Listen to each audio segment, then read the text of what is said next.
तुलसी अध्यापनीड़म द्वारा आयोजित 21वां प्रेक्षा ध्यान शिविर दिनांक 26 सितंबर 1981 श्री पार्श्वनाथ वाटिका, गुलाबी बाग, दिल्ली। प्रवचनकार युवाचार्य श्री महाप्रज्ञ। विषय हृदय परिवर्तन का प्रशिक्षण।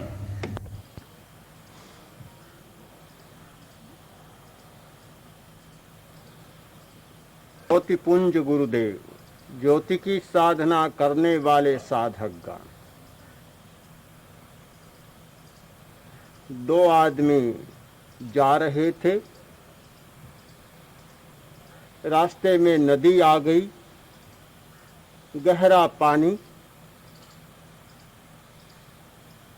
एक नदी के तट पर खड़ा रह गया, दूसरा नदी में घुसा और देखते देखते दूसरे तट पर पहुंच गया। ऐसा क्यों होता है? नदी को पार करना एक समस्या है, पर एक तो खड़ा रह गया, दूसरा पार कर गया। कोई उलझन की बात नहीं है। जिसने तैरने का प्रशिक्षण लिया था वह नदी को पार कर गया, जिसने तैरने का प्रशिक्षण नहीं लिया था वह तट पर खड़ा रह गया। प्रश्न है प्रशिक्षण का। जीवन में बहुत सारी समस्याएं आती है, नदी से भी भयंकर समस्याएं आती है। नदी को पार करना आसान है, उन समस्याओं को पार करना बहुत कठिन काम है। पर प्रशिक्षित आदमी उन समस्याओं का पार पा जाता है। जिसका मस्तिष्क हृदय प्रशिक्षित नहीं है वह तट पर खड़ा खड़ा रह जाता है, पार नहीं पहुंच पाता, दूसरा तट उसे प्राप्त नहीं होता। हमारे जीवन में प्रशिक्षण का बहुत बड़ा महत्व है। जो कार्य सामान्यतः नहीं किया जाता, प्रशिक्षित आदमी वह काम कर लेता है। जितने नाट्य, जितनी कलाएं, जितने कौशल, जितने शिल्प और कर्म हैं, वे सब प्रशिक्षण सापेक्ष हैं। प्रशिक्षण के द्वारा सारे कार्य संपन्न हो जाते हैं, और प्रशिक्षण नहीं होता और बड़े शिल्पों की बात छोड़ दे, सुई में धागा डालना भी समस्या बन जाती। सुई नहीं पिरोई जाती, हर कोई धागा नहीं डाल सकता, समस्या बन जाती है। हर बात समस्या बन जाती है। बड़ी बड़ी समस्याओं का पार प्रशिक्षण के द्वारा ही पाया जा सकता है। जो आदमी रोटी बनाना नहीं जानता, उसे रसोई पर बिठा दिया जाए तो खाने वाले फिर क्या खाए? फलका रोटी नहीं खाएंगे, कोई लोदा ही खाएंगे। बेचारा जानता ही नहीं, कैसे बना पाएगा? केवल मनुष्य ही नहीं, प्रशिक्षण के द्वारा हाथी, घोड़े, बंदर, अनेक पशु और पक्षी ऐसे करतब दिखलाते हैं, आदमी स्वयं चकित रह जाता है। हम इस बात को अस्वीकार नहीं करेंगे कि प्रशिक्षण हमारे सारे जीवन पर एकाधिकार जमाए हुए हैं। धार्मिक बन जाता है और प्रशिक्षण नहीं लेता, बड़ी आश्चर्य की बात है। जैसे मंत्री बनने का अधिकार बिना प्रशिक्षण के है, वैसे ही लगता है कि धार्मिक बनने का अधिकार भी बिना प्रशिक्षण के है। कोई आवश्यकता नहीं है प्रशिक्षण की। इसीलिए अप्रशिक्षित धार्मिक धर्म का भी बहुत भला नहीं करता और अपना भी बहुत भला नहीं करता। हृदय परिवर्तन की चर्चा हो रही है। पर प्रशिक्षण के बिना हृदय परिवर्तन कैसे होगा? हृदय परिवर्तन के लिए बहुत कठोर प्रशिक्षण की आवश्यकता है। उसके बिना ये संभव नहीं कि हृदय परिवर्तन की बात सफल हो सके, अहिंसा जीवन में सफल हो सके, ये संभव नहीं है प्रशिक्षण के बिना। एक बार प्रश्न आया कि अहिंसा युद्ध के सामने विफल हो जाती, युद्ध शुरू हुआ, अहिंसक क्या करेगा? मैंने कहा बिल्कुल नहीं, गलत बात है। अहिंसक कभी विफल नहीं होता, अहिंसा कभी विफल नहीं होती। विफल है हमारा पुरुषार्थ का अभाव। कब हमने अहिंसा का प्रशिक्षण दिया? आज तक भी नहीं दिया, कोई प्रशिक्षण नहीं है। यदि अहिंसा का प्रशिक्षण मिल जाए तो मरने की शक्ति विकसित हो जाती है। युद्ध के स्तर पर या किसी भी जीवन के द्वंद्व के स्तर पर जिस व्यक्ति में मरने की चेतना जाग जाती है, मरने का भय समाप्त हो जाता है, वह जीवन में कभी असफल नहीं होता। असफलता का कारण है जीवन का मोह, मरने का डर। जिस व्यक्ति में जीने का मोह है, मरने से घबराता है, डरता है, वह आदमी असफल होता है। अहिंसक का अर्थ होता है जिसका जीवन का मोह समाप्त हो गया, जिसमें मरने की कोई विभीषिका नहीं रही, वही आदमी अहिंसक हो सकता है। और अहिंसक कभी विफल नहीं हो सकता। युद्ध में जाने वाला सैनिक क्या जीवन की गारंटी लेकर जाता है? यह सोचकर जाता है कि मरना तो बहुत संभव है, अगर बच गए तो बड़ी बात है। युद्ध के मोर्चे पर लड़ने वाला सैनिक मौत को तो सामने रखकर चलता है, बच जाए तो भगवान की कृपा मानता है। तो क्या ऐसा क्यों होता है? क्यों लड़ता है? हिंसा और हिंसक साधनों से लड़ने वाला व्यक्ति भी इसीलिए लड़ता है कि कितनी ट्रेनिंग उसे मिली है, कितना प्रशिक्षण उसे मिला है, बरसों तक चलता है। जिस दिन सेना में जवान भर्ती होता है, उस दिन से लेकर और जीवन भर प्रशिक्षण का क्रम चलता ही रहता है। रोज अभ्यास, रोज अभ्यास, अभ्यास और अभ्यास। सिद्धांत का प्रशिक्षण, अभ्यास का क्रम बराबर चलता रहता है।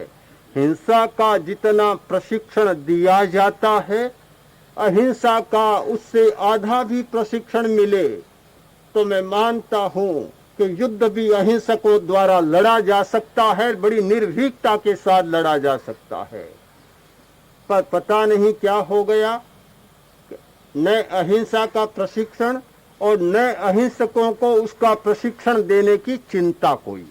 वे तो ये मानते हैं कि अहिंसा तो हमारा जन्म सिद्ध अधिकार है, हिंसा तो ऊपर से थोपी जाती है, इसलिए उसका प्रशिक्षण देने की जरूरत है। अहिंसा के लिए कोई प्रशिक्षण की आवश्यकता नहीं है। प्रशिक्षण के अभाव में अहिंसा विफल हो रही है, प्रशिक्षण के अभाव में सत्य विफल हो रहा है, प्रशिक्षण के अभाव में अपरिग्रह विफल हो रहा है, ब्रह्मचर्य विफल हो रहा है। मुझे लगता है जीवन की सारी सच्चाइयां, जीवन के सारे गहन सत्य इसलिए विफल हो रहे हैं कि उनका हमें कोई प्रशिक्षण नहीं मिलता। मैं मानता हूं प्रेक्षा ध्यान का शिविर एक प्रशिक्षण का शिविर है। इसमें अध्यात्म का प्रशिक्षण होता है। प्रशिक्षण के लिए 3 बातें चाहिए। पहली बात, आस्था का निर्माण। दूसरी बात, उपाय बोध। तीसरी बात, अभ्यास। ये तीन बातें प्रशिक्षण के लिए अनिवार्य हैं। पहली बात तो है आस्था का बोध। यदि आपका आस्था का निर्माण नहीं हुआ है, जो कार्य कर रहे हैं उसके प्रति आपके मन में आस्था बनी नहीं है, कभी सफल नहीं हो सकते।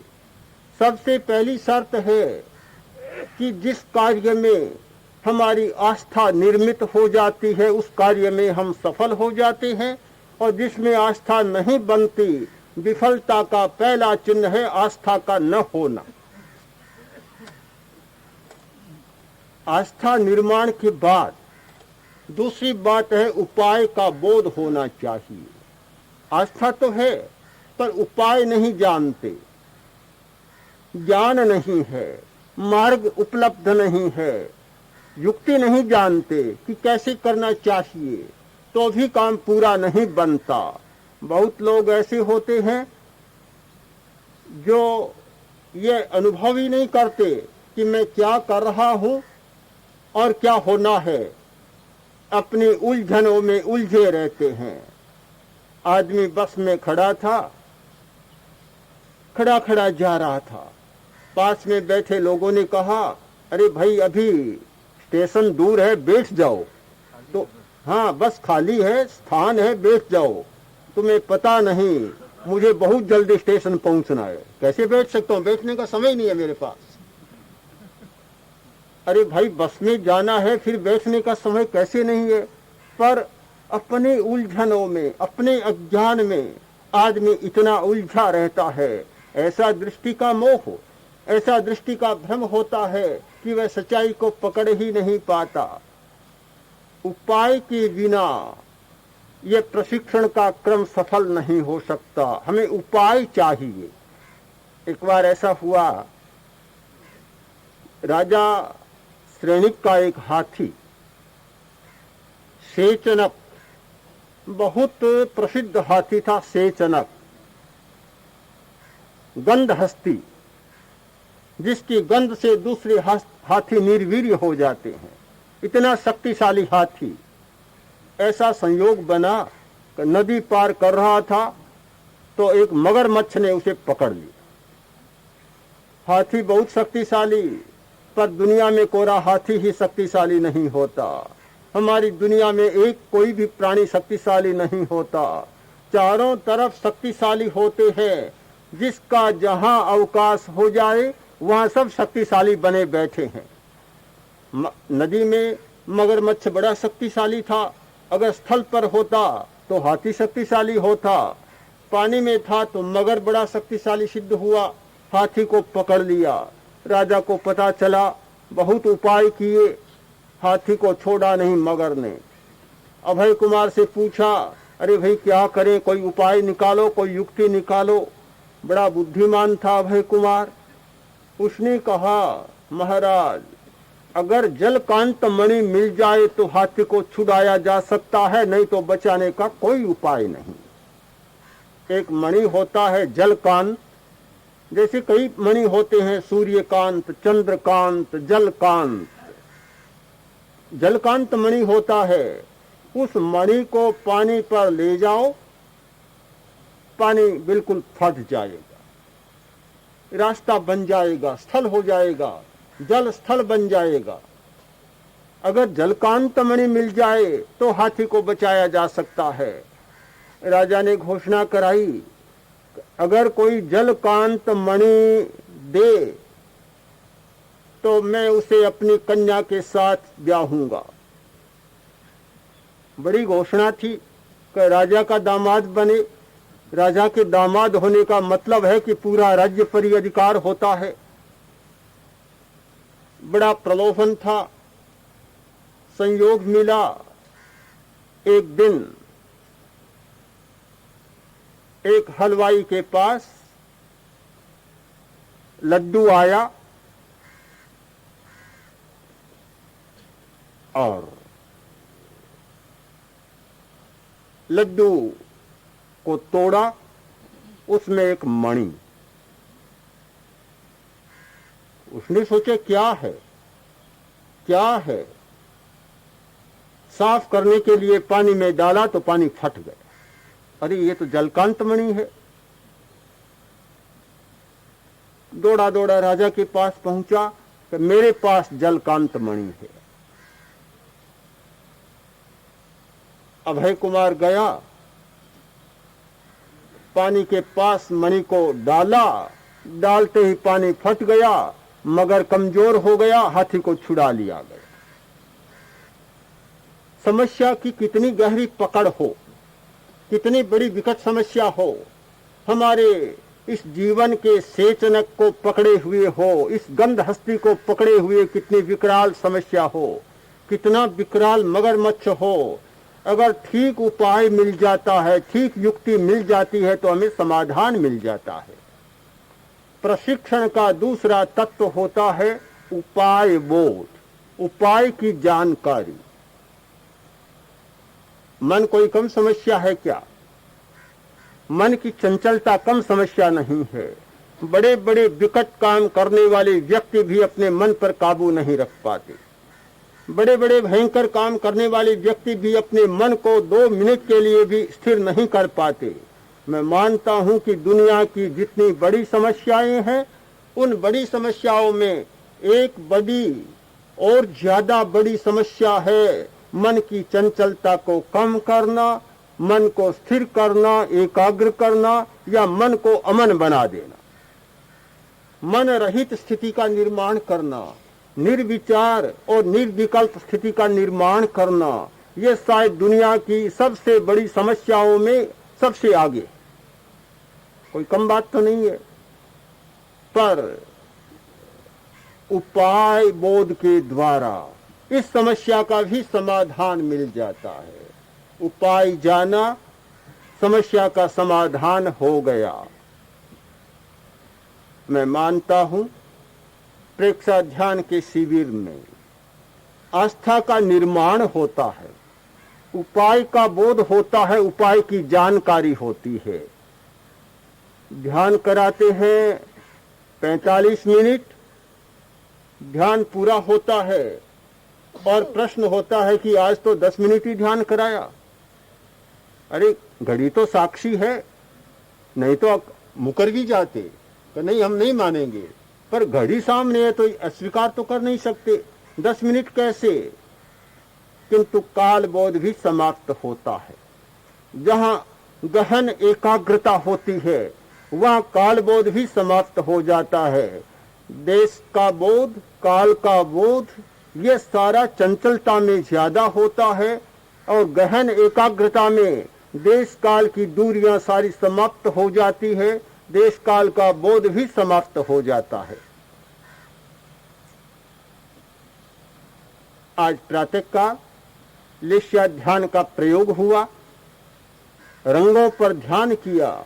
बहुत बड़ा चमत्कारिक ध्यान होता है, हमारे भावों को बदलने वाला, हृदय को बदलने वाला एक महत्वपूर्ण प्रक्रिया का ध्यान है लेस्या ध्यान, जो हमारे सारे अंतःकरण को प्रभावित करता है। लेस्या ध्यान के प्रयोग के बाद एक बहन आई, दूसरी आई, तीसरी आई, चौथी आई, आती गई। आज तो इतने अच्छे रंग दिखे, इतने साफ रंग दिखे, ऐसा मन जमा कि मन ही नहीं होता था कि ध्यान को तोड़ा जाए। मैंने सोचा एक और समस्या है कि मन जमता नहीं, और एक और यह समस्या है कि मन इतना जम गया कि उसे तोड़ा न जाए।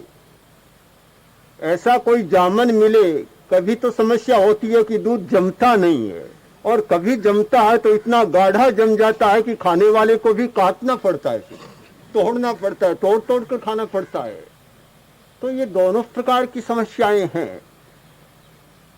ये उपाय के द्वारा ऐसा हो सकता है।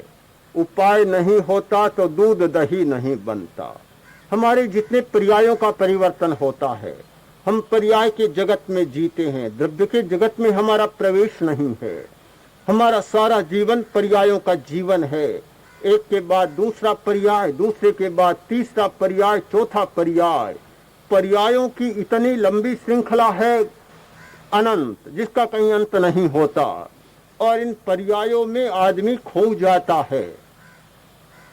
एक के बाद दूसरा पर्याय आता है। दूध के बाद दही का पर्याय और दही के बाद मक्खन का पर्याय, ये पर्याय आते हैं। तरलता के बाद सघनता का पर्याय और सघनता के बाद और ज्यादा प्रगाढ़ता का पर्याय, ये सारे पर्याय आते हैं।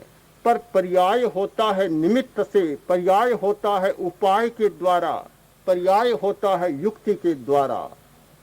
हम प्रेक्षा ध्यान के अभ्यास में युक्ति का बोध करते हैं, युक्तियों को जानते हैं कि किस प्रकार मन को गाढ़ा बनाया जा सकता है, किस प्रकार मन को जमाया जा सकता है, कैसे उसकी तरलता को समाप्त किया जा सकता है। अनेक उपाय हमारे सामने आते हैं। रंगों का ध्यान एक उपाय है, चैतन्य केंद्रों का ध्यान एक उपाय है, शरीर को देखना एक उपाय है। मैं मानता हूं देखना बहुत बड़ा उपाय है। सोचना उतना बड़ा उपाय नहीं है जितना देखना उपाय है। सोचना मन का एक कार्य है। सोचना का मतलब चिंतन करना, चंचल होना। चंचलता और सोचना, चंचलता और चिंतन दोनों एक साथ होते हैं। चंचलता के बिना चिंतन नहीं होता और चिंतन के साथ चंचलता जुड़ी होती है। सोचना एक अलग बात है, देखना बिल्कुल चेतना की दूसरी अवस्था है, दूसरा पर्याय है। जहां हम देखते हैं वहां चंचलता अपने आप समाप्त हो जाती है। अनुभव करना, देखना, जानना, संवेदन से मुक्त होना है। संवेदन चंचलता पैदा करता है, ज्ञान दर्शन चंचलता को समाप्त करता है। हमारा दर्शन एक बहुत बड़ा तत्व था, आज का दर्शन नहीं। बुद्धि के सहारे चलने वाला दर्शन नहीं, तार्किक जगत में चलने वाला दर्शन नहीं, बुद्धि और तर्क के जाल में लिपटा हुआ दर्शन आदमी को भटकाने वाला दर्शन बन गया। दर्शन का अर्थ होता है साक्षात्कार, जहाँ सारी दूरियां समाप्त हो जाती है, सारी व्यवधान समाप्त हो जाते हैं, हमारे बीच में कोई नहीं रहता। ज्ञेय और ज्ञाता के बीच में कोई दूरी नहीं रहती। ज्ञाता ज्ञेय को साक्षात जान लेता है, अव्यवहित जान लेता है, निकटता से जान लेता है, बिल्कुल तादात्म्य स्थापित हो जाता है। यह होता है दर्शन। प्रेक्षा ध्यान एक दर्शन का प्रयोग है, साक्षात्कार करने का प्रयोग है। आपको कहा जाता है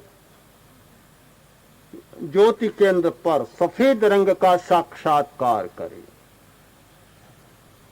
आनंद केंद्र पर हरे रंग का साक्षात्कार करें, विशुद्धि केंद्र पर नीले रंग का साक्षात्कार करें। ये साक्षात्कार आपकी कल्पना होगी, आंखें तो बंद है, रंग का साक्षात्कार कैसे होगा?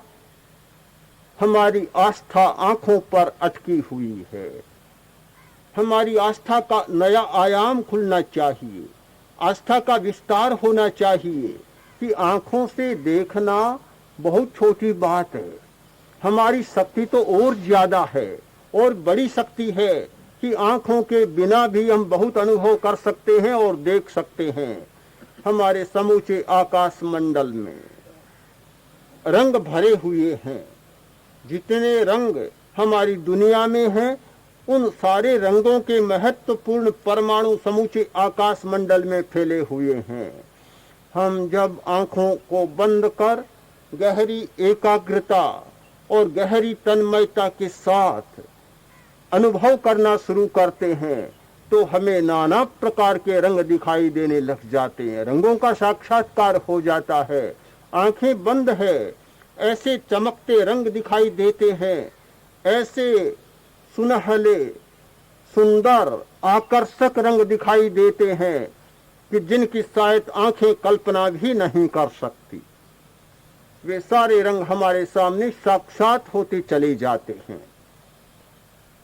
दर्शन के द्वारा अनुद्घाटित पर्याय उद्घाटित होते हैं, आवृत पर्याय अनावृत होते हैं, और एक ऐसा चक्र चलता है कि साक्षात्कार की सारी घटनाएं हमारे सामने घटित होती चली जाती है। वस्तु जगत की घटनाएं और हमारे अंतर जगत की घटनाएं, दोनों प्रकार की घटनाएं हमारे सामने साक्षात होती चली जाती है। जो घटनाएं हमारे अंतर जगत में घटित हो रही हैं, जिनका हमने कभी साक्षात्कार नहीं किया, वे सारी घटनाएं आंखों को बंद करने के बाद, मन की एकाग्रता साधने के बाद अव्यक्त से व्यक्त होकर हमारे सामने मूर्त होती चली जाती है। वास्तु जगत की घटनाएं भी इसी प्रकार बंद आंखों के सामने नाचने लग जाती है। हम अनुभव करें, हमारी चेतना इंद्रियों में सिमटी चेतना नहीं है, इतनी ही चेतना नहीं है जो इंद्रियों के द्वारा हमें उपलब्ध हो रही है। हमारी चेतना अनंत है, जिसका कोई अंत नहीं, जिसकी कोई सीमा नहीं। हम असीम और अनंत चेतना को इंद्रियों में सीमित कर और बहुत बड़े अज्ञान के साथ जीवन को बिता रहे हैं। ये ध्यान एक प्रक्रिया है इस अज्ञान के निरसन की। हमारा अज्ञान निरस्त होता है कि चेतना को नया आयाम मिले तो कितना विस्तार हो सकता है। ये चेतना का विस्तार अपने आप प्रक्रिया के द्वारा हमें उपलब्ध हो जाता है।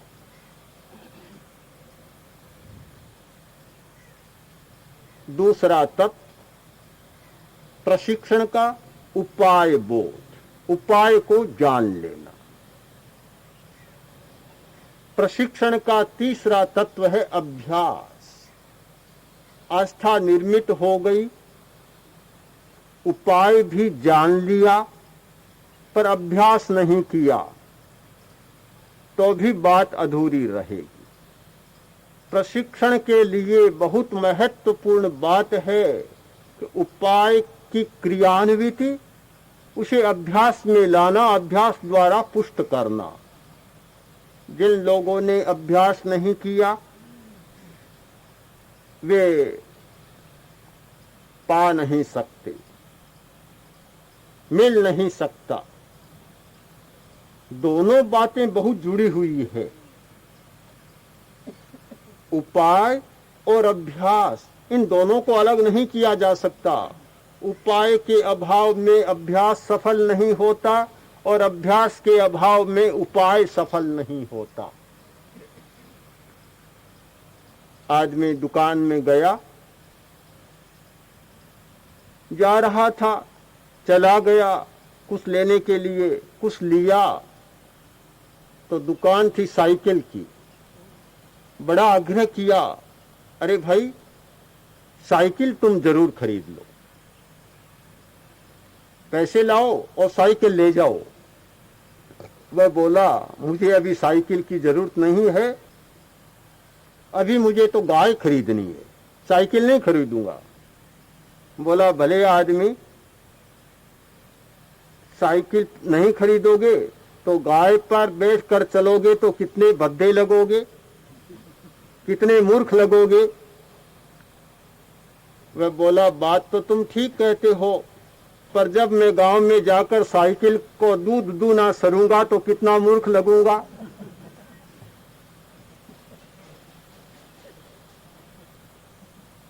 उपाय और अभ्यास, सही उपाय होना चाहिए। दूध अगर पाना है तो साइकिल से नहीं पाया जा सकता, दूध गाय से ही प्राप्त किया जा सकता है।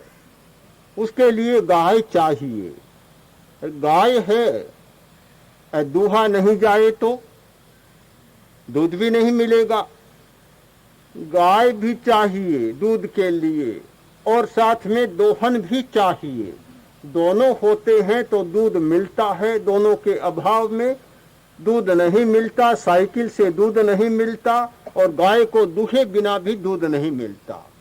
उपाय और अभ्यास दोनों एक साथ जुड़े हुए हैं। प्रशिक्षण तभी सफल हो सकता है कि हम अभ्यास करें। आजकल बहुत अच्छा हुआ है कि दृष्टि बहुत साफ हो गई। मध्यकाल की पढ़ाई थी, सारी की सारी बुद्धि की पढ़ाई थी, क्रियात्मक कुछ नहीं था, कोरा ज्ञानात्मक था, बोधात्मक था, क्रियात्मक नहीं था। किंतु विज्ञान के विकास के बाद एक बात हुई है कि जहाँ सैद्धांतिक है वहाँ प्रैक्टिकल भी साथ में जुड़ा हुआ है। बिना प्रयोग के कोई बात सफल नहीं होती, विद्यार्थी को अनुभव भी नहीं होता। वह निपुण बनता है प्रयोग के द्वारा, परीक्षण के द्वारा और प्रैक्टिकल के द्वारा। हमारे पुराने आचार्यों ने बराबर यह रूप बतलाया था कि शिक्षा दो प्रकार की होती है, ग्रहण शिक्षा और आसेवन शिक्षा। एक ज्ञानात्मक शिक्षा और दूसरी आसेवनात्मक शिक्षा, अभ्यासात्मक शिक्षा, प्रयोगात्मक शिक्षा। आसेवन के बिना कोरे ग्रहण का, कोरे ज्ञान का अर्थ आधा हो जाता है। तो ये जुड़ा हुआ रूप था शिक्षा का, पर पता नहीं कैसे हुआ कि ग्रहण की बात तो रह गई, पढ़ने की बात तो रह गई, प्रयोग की बात और आसेवन की बात छूट गई। इसीलिए शिक्षा की उपयोगिता भी हमारे जीवन के लिए कम हो गई और शिक्षा स्वयं एक जैसे भार बन गई। प्रशिक्षण के लिए बहुत महत्वपूर्ण बात है अभ्यास। अभ्यास के द्वारा बहुत सारी बातें स्पष्ट होती चली जाती है। जो बात सिद्धांत के द्वारा समझ में नहीं आती, वह बात अभ्यास के द्वारा स्पष्ट होती चली जाती है। आचार्य विद्यार्थी को, अपने शिष्य को एक पाठ देते थे। यह तो जरूरी है कि पाठ के सहारे, किसी सूत्र के सहारे, किसी सिद्धांत के सहारे पहले चलना होता है। उसके बिना तो आगे कदम ही नहीं रखा जा सकता। फिर बाद में उसका अभ्यास करना होता है। पाठ दिया कि अनुशासियो न कुप्पेज्या, अनुशासियो न कुप्पेज्या। गुरु अनुशासन करे तब क्रोध नहीं किया जाए। बड़ी समस्या है। अनुशासन हो, क्रोध न आए तो दुनिया में कितने आश्चर्य माने जाते हैं। 7-8 बड़े आश्चर्य माने जाते हैं। ये 9वां या 10वां आश्चर्य होगा कि कोई अनुशासन करे, उस समय अनुशासित होने वाले व्यक्ति को क्रोध न आए, आवेग न आए, उत्तेजना न आए, मानसिक भाव में तरंगे न उठे, तो दुनिया का बहुत बड़ा आश्चर्य होगा। ये तो स्वाभाविक है, हमने स्वाभाविक मान रखा है कि दूसरा ताड़ना दे, तर्जना दे, उंगली उठाए, कोई कड़ा शब्द कहे तो तत्काल पारा चढ़ जाता है, तत्काल दिमाग गर्म हो जाता है। होना ही चाहिए। हमने तो सीखा तो यही है कि होना ही चाहिए। नहीं क्यों होना चाहिए? हमारा तर्क तो यही कहता है होना चाहिए, और हो जाता है। तो गुरु ने पाठ दिया कि अनुशासन करने पर क्रोध न किया जाए। क्या पाठ पढ़ा, सूक्त याद किया और काम बन जाएगा? अगर केवल जानने मात्र से, केवल ग्रहण मात्र से, उपाय को जान लेने मात्र से, सिद्धांत को जान लेने मात्र से हम सफल हो जाते तो आज हमारे जीवन में कोई विफलता नहीं होती, सफलता का कभी आलिंगन कर लेते। किंतु अभ्यास के बिना यह संभव नहीं है, बहुत कठिन होता है। मुनि थे कूर गड़ू, कूर गड़ुक नाम था। बड़ी कमजोरी थी कि खाने के बिना नहीं रह सकते, उपवास नहीं होता, तपस्या नहीं होती, किंतु उन्होंने एक साधना शुरू की कि अनुशासन होने पर मैं शांत रहूंगा, समता में रहूंगा। अभ्यास शुरू किया। एक दिन बीता, 2 दिन बीता, 4 दिन बीते, अभ्यास करते चले गए। कभी मन में उच्चावच भाव आया, कभी रोष आया, कभी कुछ भावना आई, पर उसको संभालते गए, चलते गए, अभ्यास करते गए।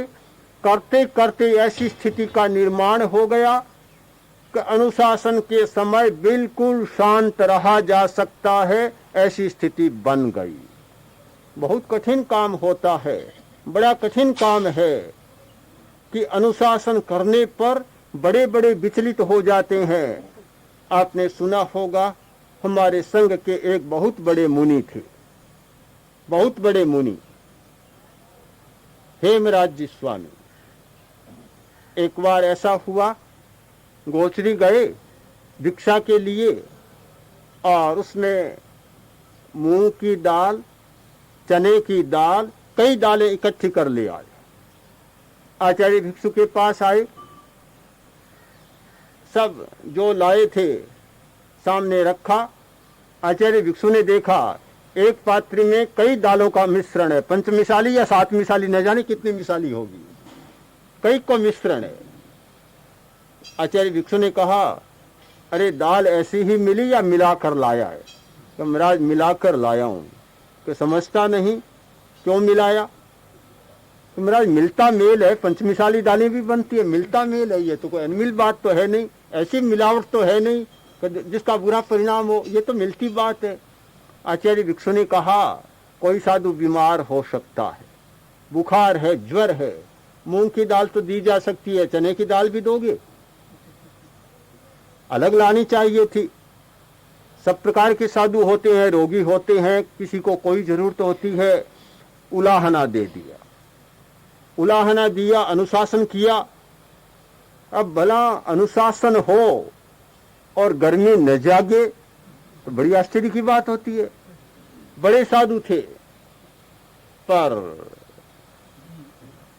गर्मी जाग गई, बोले तो नहीं, बड़े विनम्र भी थे, बोले नहीं, पर एकांत में जाकर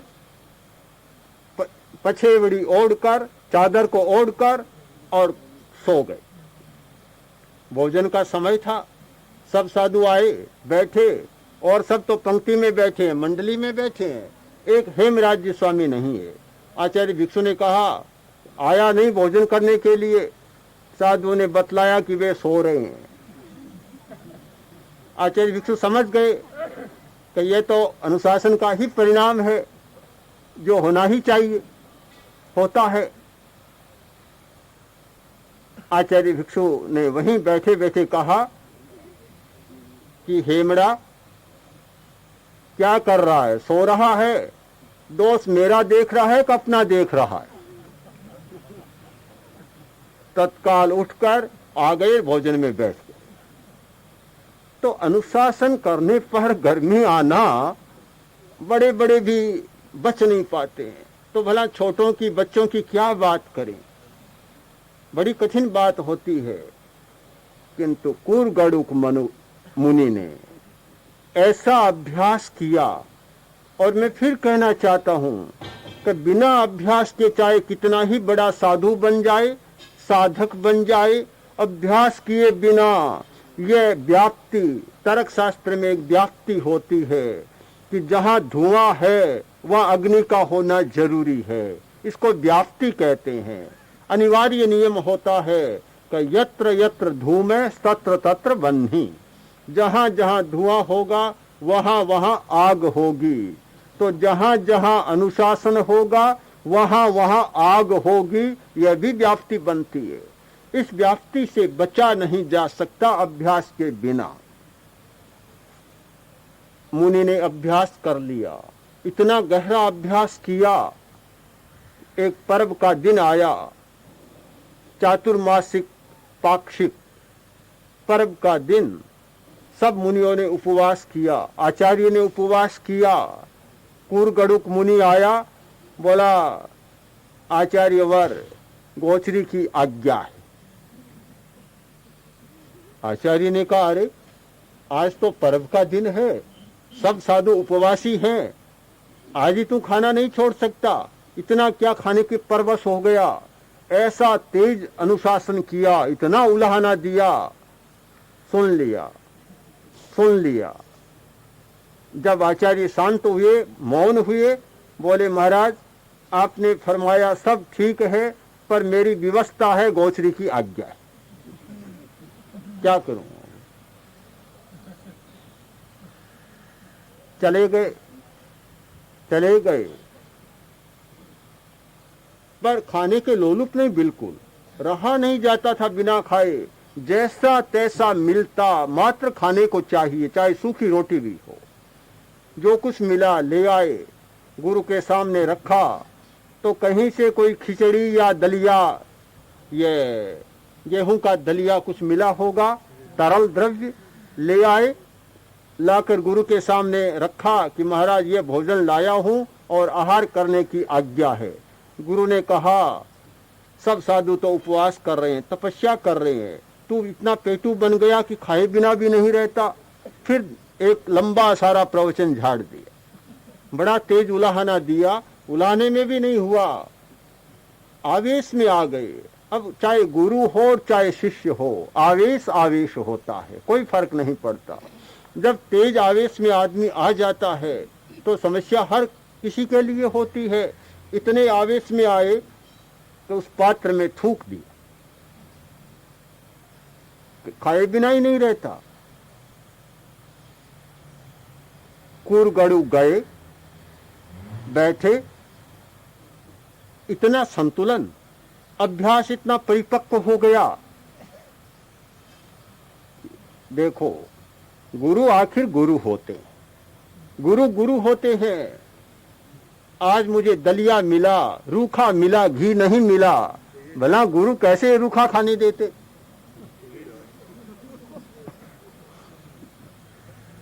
घी तो डाल ही दिया। इतने समभाव में, इतनी शांति में, इतनी समता में, कोई गुरु का दोष नहीं देख रहे हैं, उसको एक गुण के रूप में स्वीकार कर रहे हैं।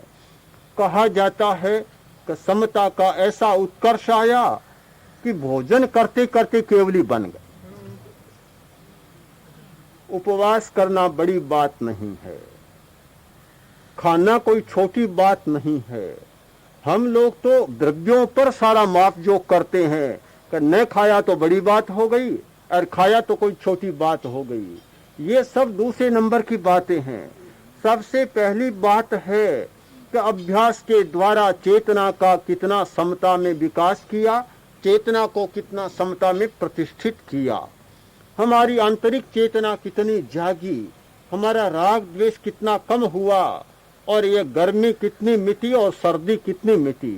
ये गर्मी और सर्दी, अनुकूलता और प्रतिकूलता, अनुकूलता हमारे जीवन की सर्दी है और प्रतिकूलता हमारे जीवन की गर्मी है।